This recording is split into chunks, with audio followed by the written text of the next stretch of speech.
pengertian Pancasila secara etimologis.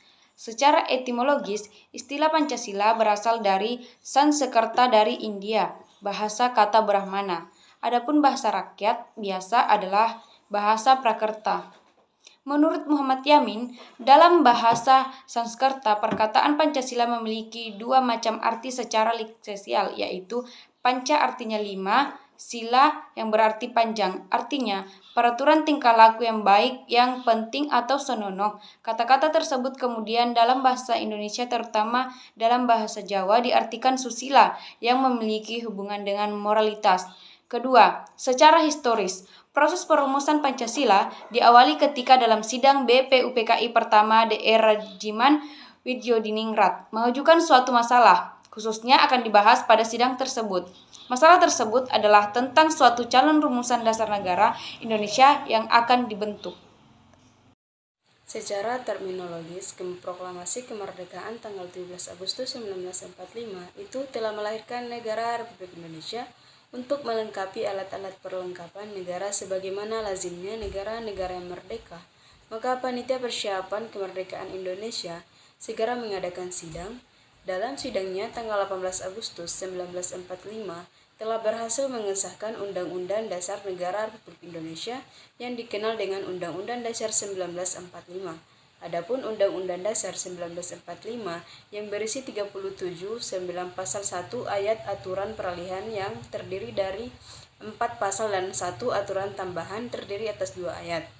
Dalam bagian pembukaan Undang-Undang 1945 yang terdiri atas 4 alinea tersebut tercantum rumusan Pancasila sebagai berikut: ketuhanan yang Maha Esa, kemanusiaan yang adil dan beradab, persatuan Indonesia, kerakyatan yang dipimpin oleh hikmat, kebijaksanaan dalam permusyawaratan, perwakilan. Yang terakhir, keadilan sosial bagi seluruh rakyat Indonesia. Rumusan Pancasila sebagaimana tercantum dalam pembukaan Undang-Undang Dasar 1945 inilah yang secara konstitusional sah dan benar sebagai dasar negara Republik Indonesia yang disahkan oleh PPKI yang mewakili seluruh rakyat Indonesia. Pengertian filsafat. Filsafat adalah suatu kebijaksanaan hidup atau filosofia untuk memberikan suatu pandangan hidup yang menyeluruh berdasarkan refleksi atas pengalaman hidup maupun pengalaman ilmiah. Filsafat merupakan suatu ilmu pengetahuan karena memiliki logika, metode, dan sistem. Namun, filsafat berbeda dari ilmu-ilmu pengetahuan kehidupan lainnya oleh karena memiliki objek tersendiri yang sangat luas. Sebagai contoh, dalam ilmu psikologi mempelajari tingkah laku kehidupan manusia. Namun, dalam ilmu filsafat tidak terbatas pada salah satu bidang kehidupan saja, melainkan memberikan suatu pandangan hidup yang menyeluruh, yaitu tentang hakiki hidup yang sebenarnya. Pandangan hidup tersebut merupakan hasil pemikiran yang disusun secara sistematis menurut hukum-hukum logika. Seorang yang berfilsafat atau filsuf akan mengambil apa yang telah ditangkap dalam pengalaman hidup maupun pengalaman ilmiah, kemudian memandangnya di bawah suatu horizon yang lebih luas, yakni sebagai unsur kehidupan manusia yang menyeluruh. Sekian. Pancasila merupakan suatu filsafat. Pancasila adalah filsafat negara yang lahir sebagai ideologi kolektif atau cita-cita bersama seluruh bangsa Indonesia. Filsafat Pancasila dapat didefinisikan sebagai refleksi kritis dan rasional tentang Pancasila sebagai dasar negara dan kenyataan budaya bangsa dengan tujuan untuk mendapatkan pokok-pokok pengertiannya yang mendasar dan menyeluruh. Pancasila dikatakan sebagai filsafat karena Pancasila merupakan hasil perenungan jiwa yang mendalam yang dilakukan oleh The Founding Fathers Indonesia. Objek filsafat Pancasila ditinjau dari segi objektifnya, filsafat meliputi hal-hal yang ada atau dianggap dan diyakini ada seperti manusia, dunia, Tuhan, dan seterusnya. Ruang lingkup objek filsafat meliputi objek material dan objek formal. Menurut Endang Saifuddin Ansori tahun 1981, objek material filsafat adalah sarwa yang ada atau segala sesuatu yang berwujud. yang pada garis besarnya dapat dibagi atas 3 persoalan pokok. Yang pertama, hakikat Tuhan, yang kedua, hakikat alam, dan yang ketiga, hakikat manusia. Sedangkan objek formal filsafat ialah usaha mencari keterangan secara radikal terhadap objek material filsafat. Dengan demikian, objek material filsafat mengacu pada substansi yang ada dan mungkin ada yang dapat difikirkan oleh manusia. Sedangkan objek formal filsafat menggambarkan tentang cara dan sifat berpikir terhadap objek material tersebut.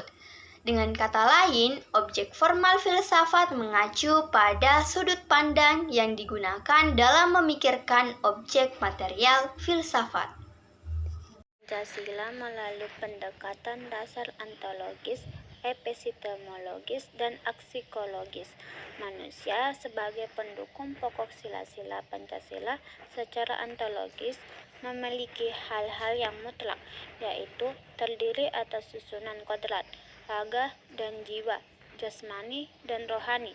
Sifat kodrat manusia adalah sebagai makhluk individu dan makhluk sosial, serta kedudukannya kodrat manusia sebagai makhluk pribadi berdiri sendiri. Oleh karena kedudukan kodrat manusia sebagai makhluk pribadi berdiri sendiri dan sebagai makhluk Tuhan, inilah maka secara hierarkis sila pertama ketuhanan yang Maha Esa mendasari dan menjiwai keempat sila-sila Pancasila yang lainnya. Sila pertama, Tuhan adalah sebagai asal mula segala sesuatu. Tuhan adalah mutlak, sempurna, dan kuasa, tidak berubah, tidak terbatas, pula sebagai pengatur tata tertib alam. Sila kedua, kemanusiaan yang adil dan beradab. Negara adalah lembaga kemanusiaan yang diadakan oleh manusia. Sila ketiga, persatuan Indonesia. Persatuan adalah sebagai akibat adanya manusia sebagai makhluk Tuhan yang Maha Esa. Adapun hasil persatuan adalah rakyat, sehingga rakyat adalah merupakan unsur pokok negara.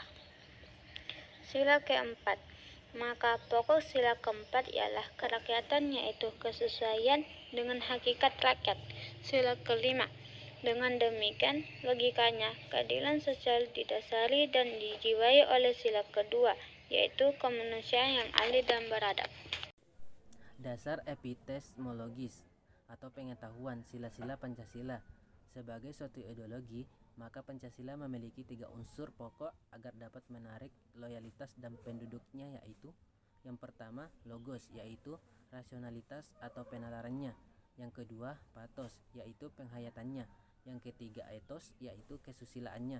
Dasar epistemologis Pancasila pada hakikatnya tidak dapat dipisahkan dengan dasar ontologisnya.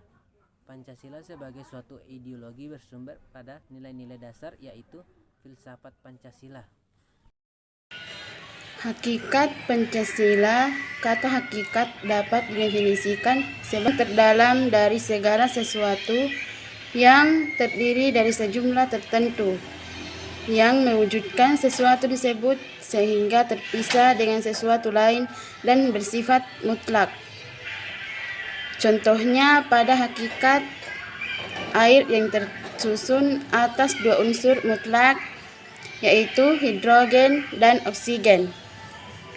3. Dasar aksiologis Pancasila. Aksiologis merupakan cabang filsafat ilmu yang mempertanyakan bagaimana manusia menggunakan ilmunya. Aksiologis adalah istilah yang berasal dari kata Yunani, yaitu aksios yang berarti sesuai atau wajar, sedangkan logos yang berarti ilmu.